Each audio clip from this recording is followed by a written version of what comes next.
लोकसभा चुनाव से पहले सभी राजनीतिक दल जमकर प्रचार प्रसार में जुट चुके हैं। वहीं देश में आईपीएल भी खेले जा रहे हैं। कुछ दिनों पहले कांग्रेस नेता राहुल गांधी ने आईपीएल और मैच फिक्सिंग का जिक्र करते हुए भाजपा पर निशाना साधा था, तो वहीं अब राजनाथ सिंह ने कांग्रेस नेता को बेस्ट फिनिशर करार दिया है। उन्होंने राहुल गांधी की तुलना एमएस धोनी से कर दी है। राजनाथ सिंह ने कहा कि मुझे कभी कभी आश्चर्य होता है कि ऐसा क्यों हो रहा है और मैं इस निष्कर्ष पर पहुंचता हूं। क्रिकेट में सबसे अच्छा फिनिशर कौन है? महेंद्र सिंह धोनी। अगर कोई मुझसे पूछता है कि भारतीय राजनीति में सबसे अच्छा फिनिशर कौन है, मैं कहूंगा कि राहुल गांधी।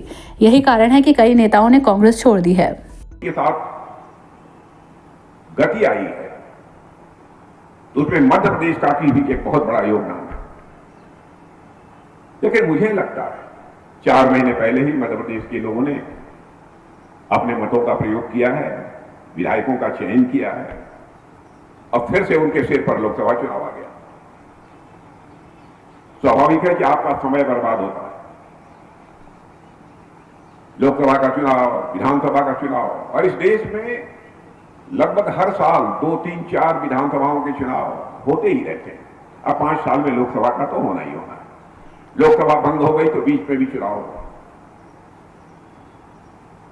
लेकिन हम लोगों की एक सोच है, हमारे प्रधानमंत्री की यह सोच है, बार बार यह चुनाव का सिलसिला जो चलता रहता है यह बंद होना चाहिए। और बहनों भाइयों, क्यों न लोकसभा और विधानसभा का चुनाव एक ही साथ सारे देश का कराया जाना चाहिए। 1 नेशन 1 इलेक्शन। और हमारे प्रधानमंत्री जी ने भारत के पूर्व राष्ट्रपति रामनाथ जी कोविंद की अध्यक्षता में एक कमेटी बनाई और उस कमेटी ने भी अपनी रिपोर्ट दे दी है। अब उस पर विचार हो रहा है। कांग्रेस का जैसा स्वभाव है, कांग्रेस इसका भी विरोध कर रही है। क्या आप लोकतंत्र का गला घोटना चाहते हैं? मैं आपसे पूछना चाहता हूं, क्या लोकसभा विधानसभा का चुनाव होगा, साथ होगा, इसमें लोकतंत्र का गला घोट दिया जाएगा? मैं समझता हूं कि विधानसभा लोकसभा के चुनाव साथ होते हैं बहनों भाइयों, तो भारत का लोकतंत्र और अधिक मजबूत होगा, ऐसा मेरा पक्का विश्वास है। आप सबके समय की बचत होगी। समय की ही नहीं, मैं समझता हूं आप सबके संसाधनों की भी काफी ये बचत होगी। इसलिए मेरा यह मानना है, इस देश में 1 नेशन 1 इलेक्शन होना चाहिए। एक बार सारे विधानसभाओं का और लोकसभा का एक साथ चुनाव करा दीजिए। और जितनी स्वायत्त शासित संस्थाएं हैं, जैसे हमारी ये ग्राम प्रधान होते हैं, ग्राम पंचायतें होती हैं, नगर पालिकाएं होती हैं, महापालिकाएं होती हैं, इन सब का चुनाव एक साथ करा दीजिए। 5 वर्ष में केवल 2 बार चुनाव होने चाहिए, 5 वर्ष में बार बार चुनाव नहीं होना चाहिए। यह सिलसिला जितनी जल्दी हो सके समाप्त होना चाहिए। मध्य प्रदेश का जहां तक प्रश्न है, बहनों भाइयों, मैं जब 2003 के पहले मध्य प्रदेश आता था, यहां की अजीबोगरीब स्थिति थी। सड़कों की हालत इतनी खराब थी कि गाड़ियों माने पैदल चलना भी लोगों के लिए कठिन हो जाता है। यह हालत थी। लेकिन आज मैं देखता हूं, चाहे रेल इंफ्रास्ट्रक्चर हो, चाहे रोड इंफ्रास्ट्रक्चर हो, कितनी तेजी के साथ इस मध्य प्रदेश में विकास हुआ है। और मैं कह सकता हूं दावे के साथ कि विगत 10 वर्षों में जब से मोदी जी की सरकार बनी है केंद्र में, बहनों भाइयों, इस मध्य प्रदेश का और अधिक तेजी के साथ विकास हुआ है। और मध्य प्रदेश की आम जनता को इसका एहसास है। और आज तो मैं डंके की चोट पर कह रहा हूं, बहनों भाइयों, भारत अब विश्व की महाशक्ति बनने जा रहा है। उसकी तरफ भारत के कदम आगे बढ़ चुके हैं।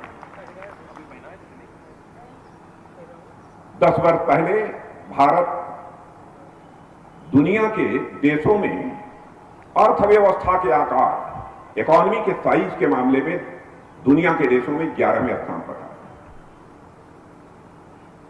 लेकिन मोदी जी के प्रधानमंत्री बनने के बाद, बहनों भाइयों, आज के 2 साल पहले हमारा भारत जो दुनिया में अर्थव्यवस्था के मामले में 11वें स्थान पर खड़ा था, वह जंप लेकर आज 5वें स्थान पर दुनिया में आकर खड़ा हो गया है हमारा भारत। और मैं नहीं कह रहा हूं, दुनिया की बड़ी बड़ी फाइनेंशियल फर्म जो आर्थिक मामलों की समीक्षा करती रहती हैं और समय समय पर अपनी रिपोर्ट देती रहती हैं, उन फाइनेंशियल फर्म ने यह दावा किया है कि वह दिन दूर नहीं है कि 2027 प्रारंभ होते होते ही भारत दुनिया की टॉप 3 अर्थव्यवस्थाओं में आकर खड़ा हो जाए। और मैंने भाइयों कुछ फाइनेंशियल फर्म्स ने यह भी कहा है शायद 2047 पूरा होते होते अथवा उसके कुछ वर्षों के बाद भारत दुनिया में सुपर पावर बनकर खड़ा हो जाएगा, एक विश्व की महाशक्ति बनकर भारत खड़ा हो जाएगा। यह भारत के संबंध में लोगों ने विश्वास व्यक्त किया। दुनिया के दूसरे देशों के राष्ट्राध्यक्ष भी कहते हैं कि सचमुच इस विश्व में 21वीं सदी यदि किसी की होने जा रही है तो भारत की 21वीं सदी होने जा रही है। भारत का मस्तक अंतर्राष्ट्रीय जगत में ऊंचा हुआ है। पहले भी मैं विदेशों जाता था, मैं देखता था कोई अंतर्राष्ट्रीय सम्मेलन होता था, भारत यदि बोलता था तो भारत की बातों को जितनी गंभीरता पूर्वक लिया जाना चाहिए लोग नहीं लेते थे।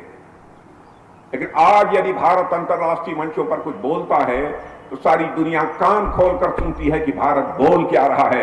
यह भारत की हैसियत सारी दुनिया में बनी है। मेरे बहने भाइयों, भारत का कद दुनिया में तेजी के साथ बढ़ा है। और मध्य प्रदेश परिधि में आ जाऊं तो मध्य प्रदेश में बुनियादी ढांचों का विकास, जैसा मैंने कहा, रेल हो, सड़क हो, बहुत सारी चीजें, कितनी चीजों का मैं नाम लूं, सबकी बात अलग है। सबसे बड़ा संकट जो मध्य प्रदेश के सामने रहता था, जो मैंने उस समय बातचीत के दौरान लोगों के द्वारा सुना था, सारे यहां सिंचाई की व्यवस्था है। लेकिन यहां भारतीय जनता पार्टी की सरकार, शिवराज सिंह जी की चौहान की सरकार ने जिस तरीके से, मेरे बहनों भाइयों, सिंचाई की दृष्टि से भी काम किया है, उसकी जितनी भी सराहना की जाए कम है। और केन बेतवा परियोजना के बारे में तो मैं कह सकता हूं, केन बेतवा लिंक जो है परियोजना है, वह बुंदेलखंड के लाखों परिवारों के जीवन को बदल देने वाली यह योजना होगी, मेरा ऐसा पक्का विश्वास। और किसानों की एक और चिंता जो हमारी सरकार ने की है, शायद आप लोगों को जानकारी नहीं होगी, क्योंकि मैं जानता हूं सीधी में रहने वाले भी बहुत सारे लोग ऐसे हैं जो कि गांव के रहने वाले लोग हैं, उनके यहां भी खेती बाड़ी होती है। तो सबसे बड़ी चीज कि किसान के यहां धान पैदा हुआ, गेहूं पैदा हुआ, कुछ भी पैदा हुआ, धन का संकट रहता है, पैसे की कमी रहती है, आनंद आनंद में अपना माल औने पौने दामों पर वह बेच देते हैं। लेकिन हमारे प्रधानमंत्री एक ऐसी मुकम्मल व्यवस्था करने जा रहे हैं जिसको सुनकर आपको बेहद खुशी होगी। उन्होंने यह फैसला किया है, हम 1.25 लाख करोड़ रुपए खर्च करेंगे, 1.25 लाख करोड़ रुपए, और सारे भारत में अन्न का भंडार, एक ऐसा अन्न का भंडार बनाएंगे कि यदि हमारे किसान को अपने उपज की उचित कीमत नहीं मिल रही है तो अपना अनाज ले जाकर वह अब भंडारण में रख दे, भंडार में रख दे, और जब उचित कीमत मिलने लगेगी बाजार में तो भंडार से निकालकर वह अपना माल जो है बाजार में बेच दे। इस हद तक जाकर चिंता करने का काम हमारे प्रधानमंत्री ने किया है। और इतना ही नहीं, मैं मध्य प्रदेश के बारे में यह भी जानता हूं, यहां पर बहुत सारी ऐसी जमीन थी, लोगों के घर बने हुए थे, लेकिन उसका मालिकाना हक उनको नहीं मिला था। लेकिन मध्य प्रदेश में जिस तरीके से काम हुआ है, ड्रोन से सर्वे कराया गया है, और मुझे जो जानकारी दी गई है 20 लाख से अधिक लोगों को स्वामित्व का कार्ड मिला है, उनको मालिकाना हक मिला है। यदि वह कर्ज लेना चाहें तो अपनी वह संपत्ति बैंक को गिरवी रखकर अपना कर्ज भी हासिल कर सकते हैं। छोटी छोटी बातों का हमारी सरकार ने ध्यान रखा है। आप कल्पना कर सकते हैं, आजादी हासिल किए हुए एक लंबा समय हम लोगों को गुजर गया, भारत की हालत ऐसी हो गई थी, हम खिलौने भी दुनिया के दूसरे देशों से आयात करते थे, हम खिलौने भी भारत में नहीं बना सकते थे। आज आपको जानकर खुशी होगी बहनों भाइयों, खिलौने जितने पहले आयात होते थे, जो बच्चे खिलौने खेलते हैं उनकी बात मैं कर रहा हूं, अब उसमें भारी कमी आई है। हमारे प्रधानमंत्री का संकल्प है कि भारत के बच्चों को खेलने के लिए खिलौने अब दुनिया के दूसरे देशों से नहीं आएंगे, बल्कि भारत में बनेंगे और भारतवासियों के हाथों से बनेंगे। और ये काम करना हम लोगों ने प्रारंभ कर दिया और दुनिया के दूसरे देशों को हम खिलौने एक्सपोर्ट कर रहे हैं। सबसे बड़ा संकट आजादी हासिल होने के बाद जो सरकारें रही, उन सरकारों के कामकाज के कारण जो पैदा हुआ और देश की जनता भी उसके कारण त्रस्त हुई है, वो भ्रष्टाचार का संकट। शायद ही कांग्रेस की कोई ऐसी सरकार रही हो जिस पर कि भ्रष्टाचार के आरोप न लगे, शायद ही कोई ऐसी रही। जब जब कांग्रेस की सरकार आई है उसके ऊपर भ्रष्टाचार के गंभीर आरोप लगे। और बहनों भाइयों, मेरी बात गलत हो तो ताली मत बजाना। क्या यह सच नहीं है कि 10 वर्षों के अंदर मोदी जी के नेतृत्व में हमारी यह सरकार काम कर रही है? भारत ही नहीं, दुनिया का कोई व्यक्ति गोली उठाकर नहीं कह सकता कि मोदी जी की सरकार के एक भी मंत्री के ऊपर कोई भ्रष्टाचार का आरोप लगा।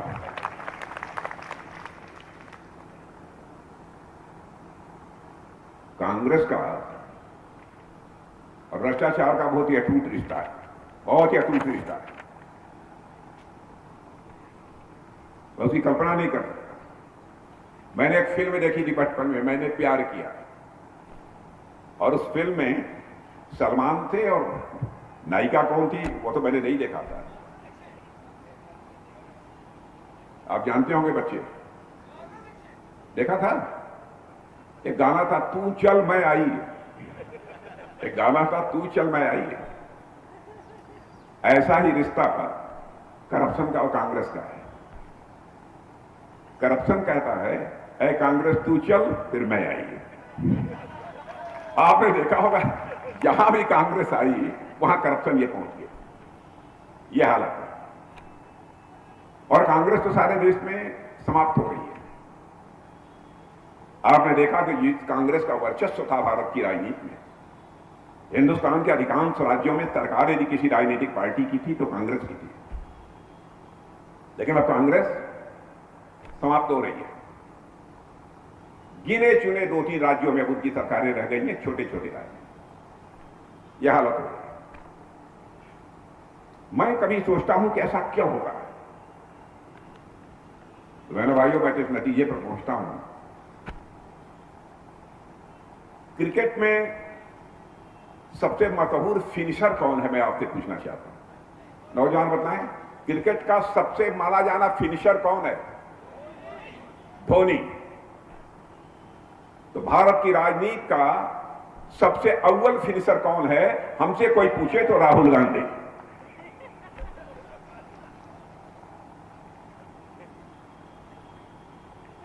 और यही कारण है कि बहुत सारे नेता कांग्रेस छोड़ रहे हैं।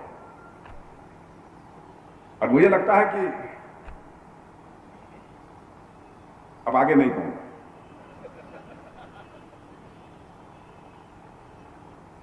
लेकिन बहनों भाइयों, 10 वर्षों तक जो हम लोगों ने काम किया है, यही मैं कहना चाहूंगा। अभी तो विकास और सुशासन का आपने ट्रेजर देखा है। बोलचाल की भाषा में मैं जानता हूं, मध्य प्रदेश उत्तर प्रदेश में लोग कहते हैं हमने टेलर देखा है। मैं आज कहना चाहता हूं कि अभी तो आपकी बोलचाल की भाषा में टेलर है, उसे टेलर बोलते हैं। 10 साल में विकास और सुशासन का आपने टेलर देखा है। प्रतीक्षा करिए, अभी पूरा सिनेमा बाकी है बहनों भाइयों, जब भारत विश्व गुरु के पद पर आएगा।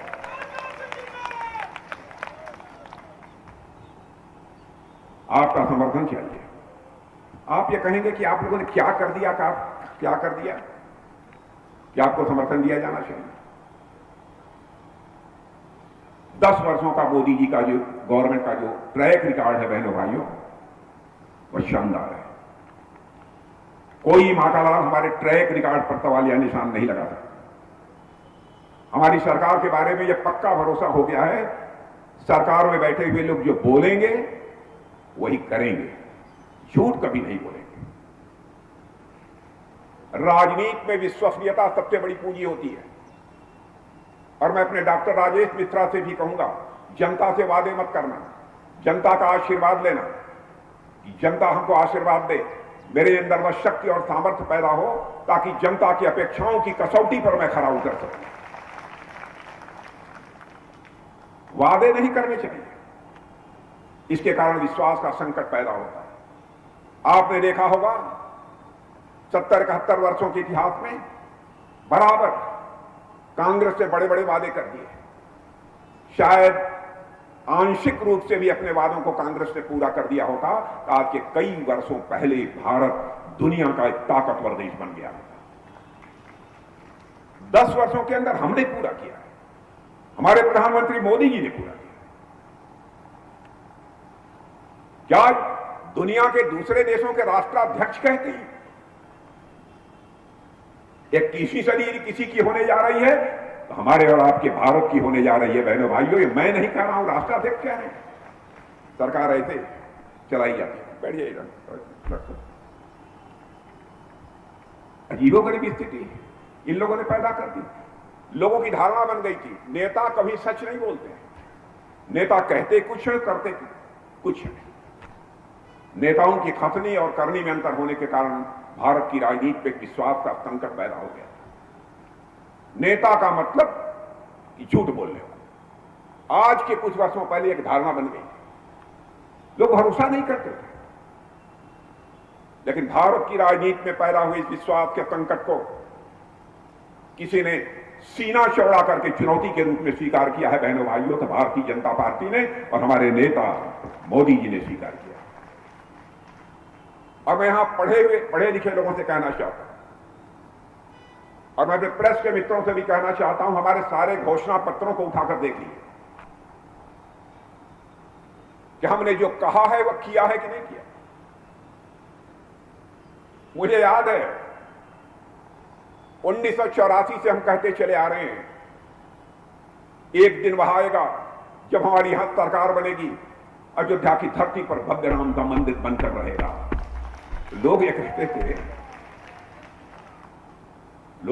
थे भाजपा वाले बराबर कहते हैं, रामलला हम आएंगे, मंदिर यहीं बनाएंगे, लेकिन तारीख नहीं बताएंगे। यह आरोप लगाने वाले लोगों से कहना चाहता हूं, आप हमसे तारीख पूछ रहे थे, 22 जनवरी गुजर गई और हमारे रामलला की प्राण प्रतिष्ठा हो गई। रामलला अपनी कुटिया से निकलकर अपने महल में पहुंच चुके हैं।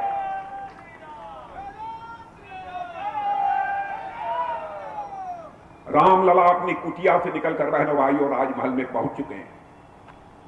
मुझे तो कभी कभी लगता है राम राज्य आने का यह शुभ संकेत अयोध्या की धरती से जा चुका है। हम लोगों ने कहा था जम्मू कश्मीर की धारा 370 हम समाप्त करेंगे जब हमको स्पष्ट बहुमत मिल जाएगा। संसद के दोनों सदनों में जब हमें स्पष्ट बहुमत मिल गया, क्षण भर की देर नहीं लगाई मेरे बहनों भाइयों, चुटकी बजाकर हमने धारा 370 को समाप्त कर दिया। और आज जम्मू कश्मीर का वही दर्जा है जो हिंदुस्तान के अन्य राज्यों का दर्जा है। हम कहते थे 3 तलाक की प्रथा को समाप्त करेंगे, लोग ये कहते थे बिल्कुल नहीं करना। आपने देखा कि चुटकी बजाकर 3 तलाक की प्रथा को भी समाप्त कर दिया। बहनों भाइयों, इस 3 तलाक की प्रथा समाप्त करने के कारण लोग हमको सांप्रदायिक कहते हैं। भाजपा सांप्रदायिक पार्टी है। बहनों भाइयों, हिंदू हो, मुसलमान हो, ईसाई हो, पारसी हो, यहूदी हो, किसी भी धर्म की मानने वाली मां बहन हो, और हमारे लिए मां बहन के समान है। चाहे किसी धर्म की मां बहन होगी, यदि उसके इज्जत के साथ खिलवाड़ होगा, उसके अस्तित्व के साथ यदि खिलवाड़ होगा, तो राजनीति जाए भाड़ में, सरकार बने या न बने, भारतीय जनता पार्टी खड़ी होकर उन बहनों के साथ खड़ी है।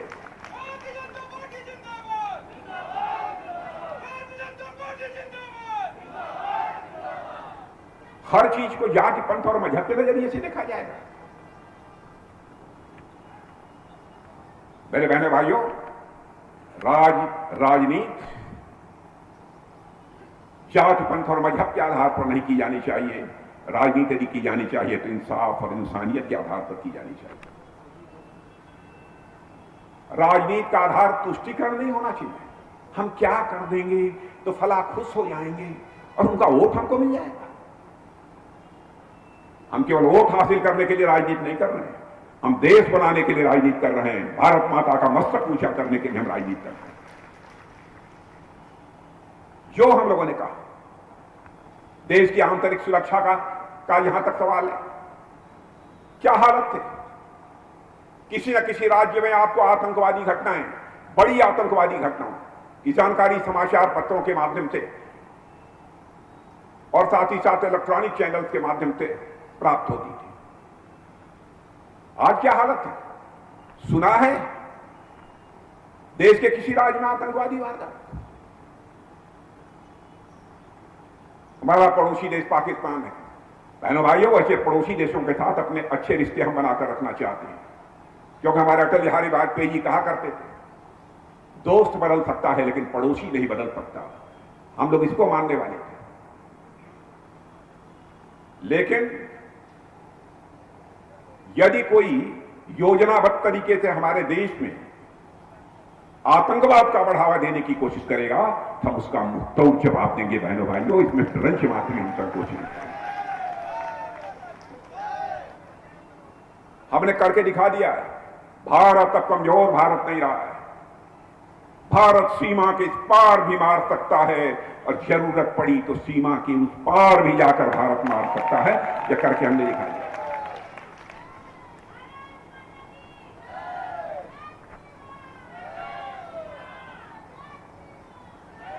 हमारी सरकार ने आंतरिक सुरक्षा, बाह्य सुरक्षा से लेकर रेहड़ी पटरी वालों, गरीबों की हमने चिंता की है।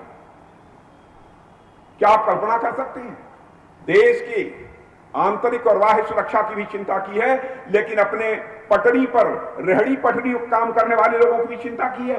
पीएम स्वनिधि के माध्यम से, योजना के माध्यम से बहनों भाइयों, मोबाइल से उनको बैंक से सीधा कर्ज मुहैया करा रहे हैं। और हमारे रेहड़ी पटरी पर काम करने वाले यह सब मेरे भाई बहन कितने ईमानदार हैं कि एक एक पाई वह समय से वादा भी कर देते हैं अपने मोबाइल के माध्यम से। क्या कभी इसने कल्पना की थी? इसलिए मैं कहना चाहता हूं बहनों भाई, कमल अब आपका ये जो हाथ है अब आपका साथ छोड़ चुका है। और सचमुच कमल को जैसे सारा भारत अपना रहा है, आप भी कमल को बनाइए और उसी का बटन दबाइए। और यह भी बात पक्की है कि लक्ष्मी जी कहीं और किसी चीज पे न बैठ के आती हैं।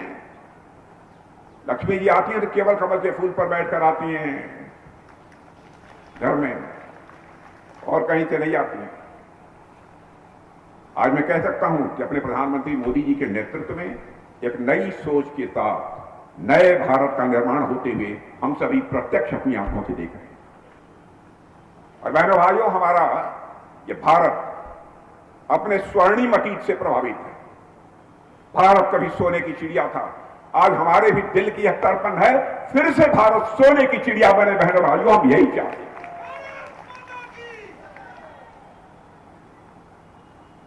इसीलिए मैंने कहा कि दुनिया के बड़े बड़े अर्थशास्त्री भी कहते हैं भारत जितनी तेजी के साथ आगे बढ़ रहा है, इसकी कल्पना भी नहीं की जा सकती। भारत आज अपने इतिहास को, गौरवशाली इतिहास को दोहराने जा रहा है बहनों भाइयों, और अपना खोया हुआ गौरव वापस करने की ओर भारत तेजी के साथ आगे बढ़ रहा है। आप सबके संबल से, आप सबके समर्थन से। और आपको जानकर खुशी होगी, भारत का गौरव, भारत का मस्तक सारी दुनिया में कितना ऊंचा हुआ है जानते हैं? अरब देश, मुस्लिम देश, अरब के 5 राष्ट्राध्यक्षों ने उनके देश का जो सर्वोच्च सम्मान होता है वह हमारे आपके प्रधानमंत्री मोदी जी को देने का काम किया है, जो कि वो ऐसा सम्मान किसी को नहीं प्राप्त हुआ।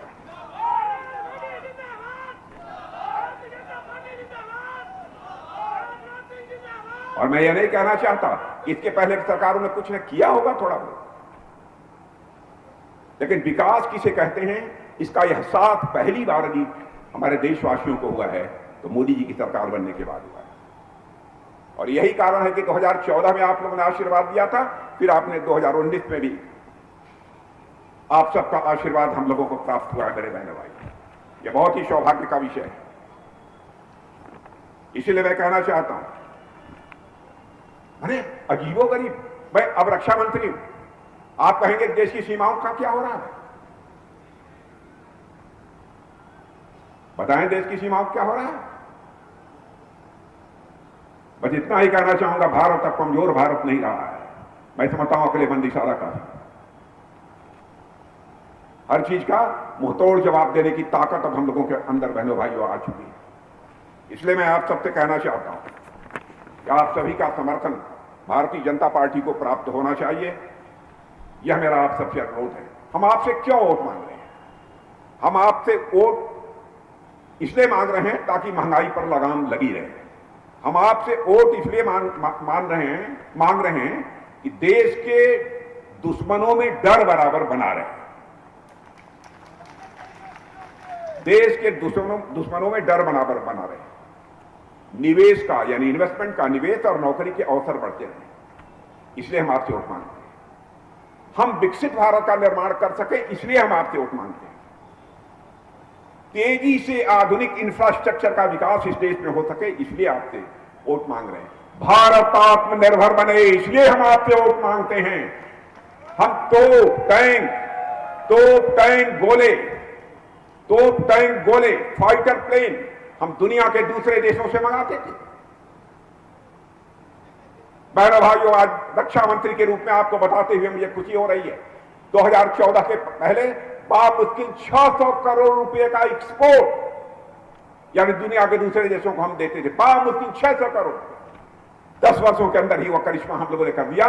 कभी अभी 21,000 करोड़ रुपए से ज्यादा का एक्सपोर्ट हमने किया। अब सारे टैंक, तोप, गोले, बारूद, फाइटर प्लेन भारत में तैयार होंगे। फाइटर प्लेन भारत में तैयार हो रहे हैं, भारतवासियों के हाथों से तैयार हो रहे हैं। मेरे बहनों भाई, भारत इसलिए आत्मनिर्भर बन रहा है। इसलिए पुनः तीसरी बार हमारे प्रधानमंत्री मोदी जी को फिर से सत्ता हासिल हो, इसके लिए मैं आपका समर्थन मांग रहा हूं। किसानों को सम्मान